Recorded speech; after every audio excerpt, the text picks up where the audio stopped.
மாணவர்களின் சிந்தனையை வடிவமைக்க SNS, மாணவர்களின் தனித்திறமையை மேம்படுத்த SNS, மாணவர்களின் சாதனையை போற்றும் SNS 25ஆம் ஆண்டு வெள்ளி விழாவை கொண்டாடும் SNS கல்வி குழுமங்கள் கோவை.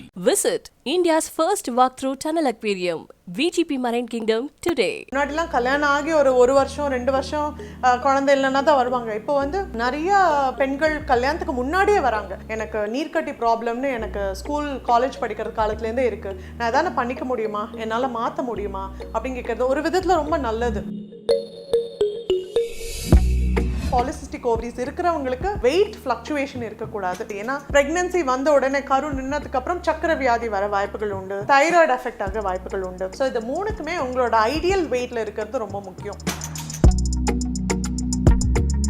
மாதவிடா கரெக்டாக வரவங்களுக்கு நம்மளால சொல்ல முடியும் எந்த டைம்ல நீங்கள் ஹஸ்பண்டோட உடல் உறவு இருந்தீங்கன்னா குழந்தை நிற்க அதிக வாய்ப்பு இருக்குன்னு சொல்ல முடியும். பட் இர்ரெகுலர், அதாவது கரெக்டாக டைம், ஸ்பெசிஃபிக் டைம் சொல்ல முடியாதவங்களுக்கு ஃபாலிகுலர் ஸ்டடி நம்ம பார்க்கறது எதுக்குன்னா, குழந்தை வளர்ற அந்த ஃபர்ஸ்ட் 3 months, அந்த முதல் 3 மாதம் இல்லை குழந்தை கரு நிற்கும் போது இருக்கிற அந்த 3 மாதம் குழந்தையோட மூளை வளர்ச்சி ரொம்ப இம்பார்ட்டண்ட்டாக பாதிக்கும். அம்மாவோட தைராய்டு இஷ்யூஸ் டெஃபினட்டாக நிறைய பேருக்கு ப்ரெக்னன்சியில் வரும். ஏன்னா ப்ரெக்னன்சியோட ஹார்மோன்ஸே தைராய்டை சேஞ்ச் பண்ணும். கர்ப்பப்பை வாய் பார்க்கறது ரொம்ப முக்கியம். அதுவும் 5 மாதம் ஸ்கேனில் பார்க்கறது ரொம்ப இம்பார்ட்டன்ட். ஏன்னா அப்போ தான் அது ஓப்பன் ஆக வாய்ப்புகள் உண்டு. சில பேருக்கு மட்டும் ஏன் ஓப்பன் ஆகுது, ஏன் எல்லாருக்குமே கர்ப்பப்பை வாய் சின்னதாக மாட்டேங்கிறது அப்படின்னா,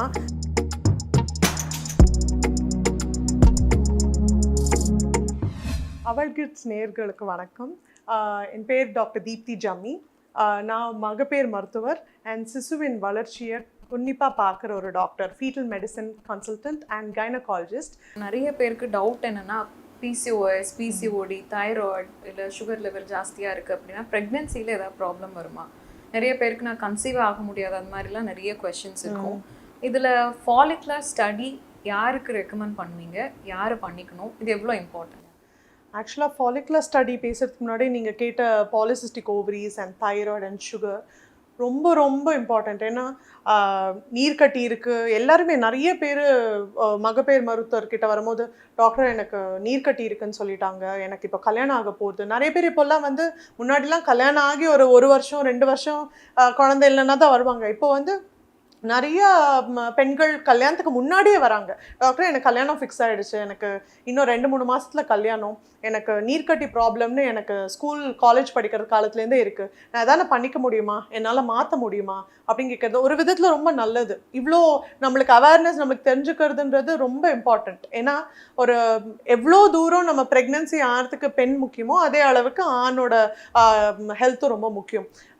பெண்ணோட ஹெல்த் ஏன் முக்கியம் அப்படின்னா, ஏன்னா அம்மாவா உங்களோட பாடி, நம்மளோட ஹார்மோன் இன்ஃப்ளூயன்சஸ் தான் ரொம்ப இம்பார்ட்டன்ட். ஏன்னா குழந்தை உங்களுக்குள்ளே இருக்க போகுது, உங்களோட ஹெல்த் ரொம்ப இம்பார்ட்டண்ட். அதுலேயும் ஸ்பெசிஃபிக்காக தைராய்டு, அந்த நீர்க்கட்டி, சக்கரை வியாதி, டயபெட்டிஸ், இந்த 3 இஷ்யூமே நல்ல கண்ட்ரோலை வச்சுண்டு ஒரு ப்ரெக்னன்சி, ஒரு கர்ப்பம் தளிக்க நிற்கிறது அப்படின்னா அது ரொம்ப ஹெல்த்தியான ப்ரெக்னன்சியாக இருக்கும். ஸோ அந்த ஃபஸ்ட்டு திங் முதல்ல நம்ம பார்க்க வேண்டியது ஃபர்ஸ்ட் BMI, அதோட ஹைட், வெயிட், பாடி, நம்ம பாடி மாஸ் இண்டெக்ஸ். அதாவது அந்த தாய் ஆகிறதுக்கு முன்னாடியே உங்களோட வெயிட் கரெக்டான ரேஞ்சில் இருக்கா அப்படின்னு பார்க்கணும் ஒன்று. அதுவும் நீர்க்கட்டி, அதாவது பாலிசிஸ்டிக் ஓவரிஸ் இருக்கிறவங்களுக்கு வெயிட் ஃப்ளக்சுவேஷன் இருக்கக்கூடாது. கொஞ்சம் அதிகமாக உங்களோட பாடி வெயிட் இருந்தாலும் கொஞ்சம் வெயிட் நார்மல்சியில் வச்சுக்கிறது நல்லது. ஏன்னா ப்ரெக்னன்சி வந்த உடனே கரு நின்னதுக்கப்புறம் சக்கரை வியாதி வர வாய்ப்புகள் உண்டு, தைராய்டு எஃபெக்ட் ஆக வாய்ப்புகள் உண்டு. ஸோ இது மூணுக்குமே உங்களோட ஐடியல் வெயிட், உங்களோட ஹைட்டுக்கான ஐடியல் வெயிட்டில் இருக்கிறது ரொம்ப முக்கியம். 2வது வெயிட்டுக்கு அப்புறம் வர பிரச்சனை பீரியட்ஸ் கரெக்டாக வருதா, மாதவிடா கரெக்டாக மாதம் வருதா. ஏன்னா அந்த மாதவிடா கரெக்டாக வந்தால் தான் ப்ரெக்னன்சி பிளான் பண்ண முடியும். அதுக்காக தான் இந்த ஃபாலிகுலர் ஸ்டடின்னு ஒரு ஸ்கேன் இருக்குது. ஏன் அந்த ஃபாலிகுலர் ஸ்டடி ரொம்ப முக்கியம் அப்படின்னா, நம்ம கரெக்டான டைமுக்கு பீரியட்ஸ், மாதவிடா கரெக்டாக வரவங்களுக்கு நம்மளால் சொல்ல முடியும் எந்த டைமில் நீங்கள் ஹஸ்பண்டோட உடல் உறவு இருந்தீங்கன்னா குழந்தை நிற்க அதிக வாய்ப்பு இருக்குன்னு சொல்ல முடியும். பட் இர்ரெகுலர், அதாவது கரெக்டாக டைம், ஸ்பெசிஃபிக் டைம் சொல்ல முடியாதவங்களுக்கு ஃபாலிகுலர் ஸ்டடி நம்ம பார்க்கறது எதுக்குன்னா, கரெக்டான டைமில் நம்ம இந்த முட்டைப்பையிலேருந்து ஃபாலிக்கிள்ஸ், அதாவது எக் க்ரோத் எப்படி இருக்குன்னு பார்த்துட்டு அந்த ஃபாலிக்கிள் அந்த முட்டை வளர டைமில் நம்ம சேர்ந்து இருக்க சொல்லும் போது அவங்களுக்கு பிரெக்னன்சி கரு நிற்கிற வாய்ப்புகள் அதிகம். ஸோ அதுதான் நம்ம ஃபாலிகுலர் ஸ்டடி ஸ்கேன்னு பார்க்குறோம். அதாவது அந்த ஃபாலிக்கல் க்ரோ ஆகிறத வளருதை நம்ம ட்ராக் பண்ணிகிட்டே வரோம் ஸ்கேனில்.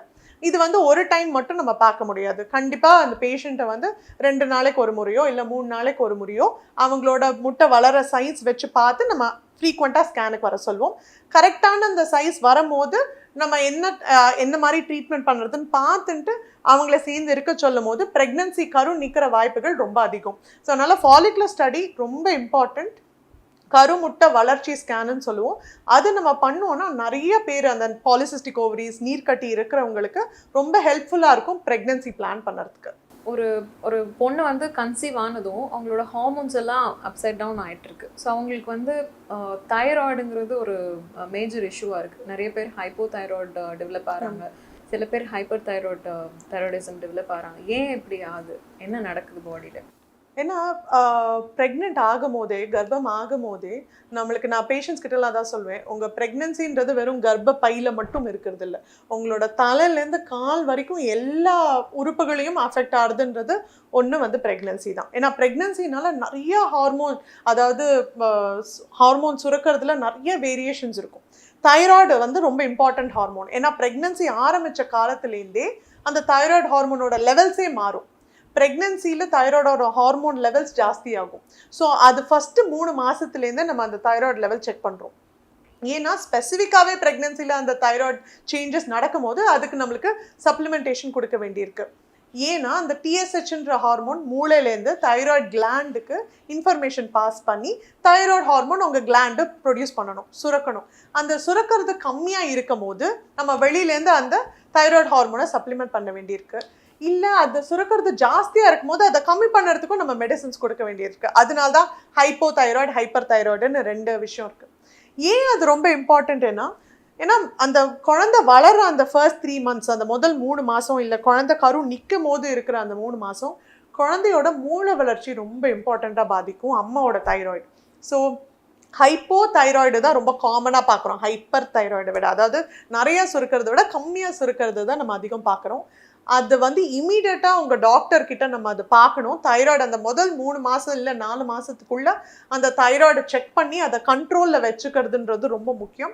ஏன்னா அதுவும் ரொம்ப இம்பார்ட்டன்ட் ஃபேக்டர், குழந்தையோட மூளை வளர்ச்சி பாதிக்கிற ஃபேக்டர். ஸோ எவ்வளோ தூரம் நம்மளால் ஒரு ப்ரெக்னென்சியை நம்ம ஹெல்த்தியாக எடுத்துகிட்டு போகிறோமோ அவ்வளோ தூரம் நம்மளுக்கு ஹெல்த்தியான ஒரு குழந்தை வர வாய்ப்புகள் இருக்குது. அண்ட் இப்போ நிறைய அந்த தைராய்டு ஹார்மோன்ஸ்லேயே கட் ஆஃப் லெவல்ஸ் நிறைய வேரியாக இருக்குது. இப்போ நிறைய நம்ம ரொம்ப ஸ்ட்ரிக்டாக தைராய்டு கண்ட்ரோலில் வச்சுருக்கோம். முன்னாடிலாம் அந்த டிஎஸ்ஹெச் லெவல்ஸ் வந்து 5 இருந்தாலும் பரவாயில்லன்னு சொல்லுவோம், நடுவில் 4க்கு வந்தது. இப்போது 3க்குள்ளே இருக்கணும். அந்த வேல்யூஸ்லாம் டாக்டர்ஸ் மகப்பேறு மருத்துவர் வந்து ரொம்ப ஸ்ட்ரிக்டாக வச்சுப்பாங்க. அதுக்கேற்ற மாதிரி மெடிசன்ஸை டோசேஜை டைட்டர் பண்ணி கொடுப்பாங்க. ஸோ எப்போ ஒரு பிரச்சனைக்கு மெடிசன்ஸ்ன்னு ஒன்று இருக்கோ அதை நம்ம எவ்வளோ சீக்கிரம் நம்ம எடுத்துக்கிறோமோ அவ்வளோ தூரம் அதோட இம்பேக்டும் குறையும், அதோட எஃபெக்டிவ்னஸும் குறையும். ஸோ அதனால் தைராய்டு எவ்வளோ தூரம் நம்ம சக்கரை வியாதி நம்ம ட்ரீட்மெண்ட் பண்ணுறோமோ அதே மாதிரி ரொம்ப காமனாக இருக்கிறது தைராய்டு. தைராய்டு இஷ்யூஸ் டெஃபினட்டாக நிறைய பேருக்கு ப்ரெக்னென்சியில் வரும். ஏன்னா ப்ரெக்னென்சியோட ஹார்மோன்ஸை தைராய்டை வந்து சேஞ்ச் பண்ணும். ஸோ அதுக்கு ட்ரீட்மெண்ட் பண்ணுறது எவ்வளோ ஏர்லியஸ்ட்டாக ஸ்டார்ட் பண்ணுறோமோ அவ்வளோ நல்லது. ஏன்னா கருவின் வளர்ச்சி ரொம்ப நல்லா இருக்கும் தைராய்டு ஹார்மோன்ஸை நார்மலாக நம்ம ட்ரீட் பண்ணுவோம்னா. பிசிஓடிக்கும் ப்ரொலாக்டின் ஹார்மோனுக்கும் ஏதாவது இன்டர் கனெக்ஷன் இருக்கா? டெஃபினட்டாக இருக்குது. ஏன்னா பாலிசிஸ்டிக் ஓவரிஸ்ன்றது அந்த நீர்க்கட்டி அப்படின்னு சொல்கிறோம் இல்லையா, அது வெறும் ஒரு அல்ட்ராசவுண்டில் பார்த்து கொடுக்குற டயக்னோசிஸ் மட்டும்தான். இப்போது அல்ட்ராசவுண்டில் நம்ம வந்து நீர்க்கட்டி உங்கள் ஓவரிஸில் பாலிசிஸ்டிக் ஓவரிஸ் இருக்குன்னா அது ஒரு உங்கள் ஓவரியோட ஒரு பேட்டர்ன். அந்த ஓவரியோட வால்யூம் வந்து மோர் தென் 10 cubic mm 12 cubic mm இருக்குது. இது பார்க்குறதுக்கு நீர்க்கட்டி மாதிரி இருக்குது அப்படின்னு சொல்லுவோம். அந்த நீர்க்கட்டினால நிறையா பிரெயினில் ஹார்மோன் சேஞ்சஸ் டெவலப் ஆகுது. அதில் ஒன் ஆஃப் த ஹார்மோன் தான் ப்ரொலாக்டின். ஸோ ப்ரொலாக்டின் அதிகமாக ஆக உடனே எல்லாரும் பயந்துருவாங்க, ஏதோ ப்ராப்ளம் நிறையா இருக்குது, பெருசாக இருக்குது போல இருக்குது, நம்மளுக்கு பாலிசிஸ்டிக் ஓவரிஸ் இருக்குது, ப்ரொலாக்டின் இருக்குது, தைராய்டு இருக்குது. இது எல்லாமே சேர்க்கறது பிரெயினில் இருக்கிற அந்த ஒரு பர்டிகுலர் இடத்துல இருக்கிற ஹார்மோன் சுரக்கிறது தான் அதுக்கெல்லாம் ப்ராப்ளம். ஸோ இது எல்லாத்துக்குமே ட்ரீட்மெண்ட் உண்டு. இதில் இப்போ நீர்க்கட்டி, தைராய்டு, ப்ரொலாக்டின் எல்லாத்துக்குமே அந்த ஹார்மோன் லெவலை கம்மி பண்ணுறதுக்கு ட்ரீட்மெண்ட் உண்டு. அட் த சேம் டைம் நம்ம வெயிட் லாஸ் இருந்தாலும் இந்த நம்ம கொடுக்குற ட்ரீட்மெண்ட் வந்து டெஃபினட்டாக மோர் எஃபெக்டிவாக இருக்கும். அதாவது நம்ம இப்போ கொடுக்குற மெடிசன் அவங்க வெயிட் குறைக்க அதோட எஃபெக்டிவ்னஸும் அதிகமாகும். ப்ரொலாக்டின் கம்மி பண்ணுறதுக்கும் மெடிசின்ஸ் இருக்குது. வாரத்துக்கு ஒரு முறை அந்த மெடிசன் எடுத்துட்டா போகிறோம். நிறைய இருக்கும் போது பயப்பட தேவையில்லை. ஏன்னா பாலிசிஸ்டிக் ஓவரிஸ் இருக்கிறவங்களுக்கு தைராய்டும் வர வாய்ப்பு இருக்குது, ப்ரொலாக்டினும் அதிகமாக இருக்க வாய்ப்பு இருக்குது, இன்சுலின் ரெசிஸ்டன்ஸும் வாய்ப்பு இருக்குது. ஸோ இது எல்லாமே ஒரு சர்க்கிள் மாதிரி. ஏதான ஒரு இடத்துல we have to break the circle. So டெஃபினட்டாக அது ட்ரீட்மெண்ட் லைஃப் லாங் ட்ரீட்மெண்ட் கிடையாது. ப்ரொலாக்டினும் சரி பாலிசிஸ்டிக் ஓவரிஸ்க்கும் சரி, ப்ரொலாக்டினுக்கு டேப்லெட் வாரத்தில் ஒரு டேப்லெட் ஒரு நாளைக்கு எடுத்துட்டா போதும். ஒரு 4 வாரத்துக்கு கொடுப்போம். திருப்பியும் நம்ம செக் பண்ணும்போது அது நார்மல்சி ஆகிடும், நார்மலுக்கு வந்துடும் அந்த ப்ரொலாக்டின் லெவல். அண்ட் நீர்க்கட்டின்றது அதுக்கும் ட்ரீட்மெண்ட் உண்டு. பட் வெயிட் ரிடக்ஷன் பண்ணும் போது இது எல்லாமே ஆன் அன் ஓவரால் ஆவரேஜாக பார்க்கும்போது இது எல்லாமே செட்டில் ஆக வாய்ப்புகள் நிறையா உண்டு. கர்ப்பப்பையோட வாயின் அளவு வந்து கம்மியாக இருக்குது அப்படின்னு சொல்லிட்டு ரொம்ப காமனாக, இப்போ ஒரு 10 பேர் ப்ரெக்னெண்ட்டாக இருந்தாங்கன்னா அதில் 4 பேருக்கு இருக்குது. ஸோ ஏன் இவ்வளோ காமனாக இருக்குது? இதை நம்ம எப்படி அவங்களுக்கு ஹெல்ப்ஃபுல்லாக நம்ம சஜஷன் கொடுக்க முடியும்? ஸோ ஏன்னா இந்த சர்வைக்கல் லெங்த், அதாவது கர்ப்பப்பை வாய் பேர் சர்விக்ஸ்ன்னு சொல்லுவோம், அதோட அளவு வந்து சர்வைக்கல் லெங்க்த்ன்னு சொல்லுவோம். அந்த அளவை வந்து நம்ம 3 மாதம் ஸ்கேன்லேருந்தே அதை பார்த்துட்டு வருவோம். அந்த 3 மாதம் 4 மாதம் வரைக்கும் அந்த அளவு கரெக்டாக தான் இருக்கும். 2.5 சென்டிமீட்டர்லேருந்து 3.5 சென்டிமீட்டர் வரைக்கும் இருக்கலாம். அது நார்மல் கர்ப்பப்பை வாயோட அளவு. ஆனால் என்ன ஆகுது, 4 மாதத்து முடிவில் 5 மாதம் 6 மாதத்துலனா அப்போ தான் கர்ப்பப்பை பெருசாகுது. ஏன்னா குழந்தை வளர வளர கர்ப்பப்பை பெருசாகும் போது என்ன ஆகுது, ஒரு பலூன் மாதிரி வச்சுக்கோங்க. நான் பேஷண்ட்ஸ் கிட்டலாம் அதுதான் சொல்வேன். ஒரு பலூனை நல்லா தண்ணி ஃபில் பண்ணி ஒரு பால் உள்ளே போட்டுட்டு அதோட வாயை நம்ம வந்து கயிறால் கட்டிட்டோம் அப்படின்னா அந்த கர்ப்பப்பை வாயால் ஓப்பன் ஆக முடியாது. அது எப்போ ஓப்பன் ஆகும் அப்படின்னா அந்த பலூன் பெருசு ஆக ஆக, நம்ம ஊத ஊத அந்த பலூன் பெருசு ஆகும் போது அந்த கர்ப்பப்பை வாய் ஓப்பன் ஆக வாய்ப்புகள் உண்டு. ஏன்னா அதால் ஒரு லெவல் வரைக்கும் தான் ஹேண்டில் பண்ண முடியும். சில பேருக்கு மட்டும் ஏன் ஓப்பன் ஆகுது, ஏன் எல்லாருக்குமே கர்ப்பப்பை வாய் சின்னதாக மாட்டேங்கிறது அப்படின்னா, சில பேரோட கர்ப்பப்பை வாய் வீக்காக இருக்கலாம். அந்த கர்ப்பப்பை சம்டைம்ஸ் நான் அவங்களுக்கு முன்னாடியே டிஎன்சிஸ் பண்ணியிருக்கலாம், இல்லை கர்ப்பப்பை வாயில் எதான சர்ஜரிஸ் பண்ணியிருக்கலாம், இல்லை யூட்ரஸ்லேயே எதான ப்ராப்ளம், அதாவது கர்ப்பப்பையிலேயே இலை மாதிரி இருக்கிற கர்ப்பப்பை உண்டு, ஒரு ஒரு ஸ்பேஸ் ரொம்ப கம்மியாக இருக்கிற கர்ப்பப்பையெல்லாம் உண்டு. அவங்களுக்கெல்லாம் வந்து கர்ப்பப்பை வாய் நேச்சுரலாகவே சின்னதாக இருக்கலாம். ஸோ கர்ப்பமாக இருக்கும் போது யூட்ரஸ் நம்ம கர்ப்பப்பை பெருசு ஆக ஆக என்ன ஆகுதுன்னா அந்த கர்ப்பப்பை வாயும் ஓப்பன் ஆகுறது. அது யூஸ்வலாக 5 மாதத்துக்கு மேலே தான் நடக்கும், ரொம்ப ரேராக தான் அதுக்கு முன்னாடி நடக்கிறது. ஸோ அந்த மாதிரி ஸ்பெசிஃபிக்காக ஹிஸ்ட்ரி இருக்கிறவங்களுக்கு, இல்லை அந்த மாதிரி முன்னாடியே ப்ரெக்னென்சிஸில் கர்ப்பமாக இருக்கும்போது அந்த மாதிரி ஆனவங்களுக்கு 3 மாதம் ஸ்கேன் முடிஞ்ச உடனே குழந்தை நன்னா இருக்குன்னு தெரிஞ்ச உடனேவே தையல் போட்டுருவாங்க. நான் இப்போ சொன்னேன் இல்லையா, அந்த பலூனை வந்து நல்லா நம்ம போட்டு நம்ம டை பண்ணி சுருக்கு பை மாதிரி நம்ம கட்டி வச்சுக்கலாம். அந்த மாதிரி தையல் போட்டோன்னா கர்ப்பப்பை எவ்வளோ பெருசானாலும் அது ஓப்பன் ஆகாது. ஸோ கர்ப்பப்பை வாய் பார்க்கறது ரொம்ப முக்கியம். அதுவும் 5 மாதம் ஸ்கேனில் பார்க்கறது ரொம்ப இம்பார்ட்டன்ட். ஏன்னா அப்போ தான் வந்து அது ஓப்பன் ஆக வாய்ப்புகள் உண்டு. 2வது விதம் எப்படின்னா ப்ரொஜெஸ்ட்ரான், அதாவது அந்த ப்ரொஜெஸ்ட்ரான் ஹார்மோன் இன்ஜெக்ஷன் வாரம் வீக்லி ஒன்ஸ் போட்டாலும் கூட அந்த கர்ப்பப்பை கண்ட்ராக்ட் ஆகாமல், அதாவது ப்ரெஸ் பண்ணி ஓப்பன் அப் ஆகாமல் அதை தவிர்க்கலாம். ஸோ ஒரு விதம் வந்து கர்ப்பப்பை வாயை தையல் போட்டு வைக்கிறது ஒரு விதம்.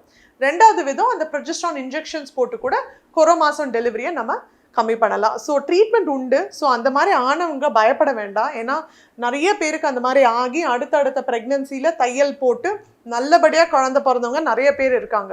ஸோ அந்த மாதிரி யாருக்கான அந்த மாதிரி டெலிவரி ஆகி கொரோ மாதத்துலேயோ இல்லை 4-5 மாதத்துலேயோ கர்ப்பப்பை வாய் ஓப்பன் ஆகி அவங்களுக்கு டெலிவரி ஆனவங்க இருந்தாலும் தாராளமாக உங்கள் டாக்டரை பார்க்கலாம். கர்ப்பப்பை வாய் ஸ்டிச் பண்ணுற வாய்ப்புகள் உண்டு. ப்ளஸ் ப்ரொஜெஸ்ட்ரான் இன்ஜெக்ஷன்ஸும் போட்டு நம்ம கொரோ மாதம் டெலிவரியை அவாய்ட் பண்ண நிறைய வாய்ப்புகள் உண்டு. பெண்களுக்கான பிரத்யேக தளம் அவல் கிளிட்ஸ் ஃபேஸ்புக் பேஜை லைக் பண்ணுங்க, ஃபாலோ பண்ணுங்க. அவல் கிளிட்ஸ் சேனலை எல்லாரும் லைக் பண்ணுங்க, ஷேர் பண்ணுங்க, சப்ஸ்கிரைப் பண்ணுங்க. மாணவர்களின் சிந்தனையை வடிவமைக்க எஸ்என்எஸ், மாணவர்களின் தனித்திறமையை மேம்படுத்த எஸ்என்எஸ், மாணவர்களின் சாதனையை போற்றும் எஸ்என்எஸ் 25ஆம் ஆண்டு வெள்ளி விழாவை கொண்டாடும் எஸ்என்எஸ் கல்வி குழுமங்கள் Kovai. Visit India's first walkthrough tunnel aquarium, VGP Marine Kingdom today.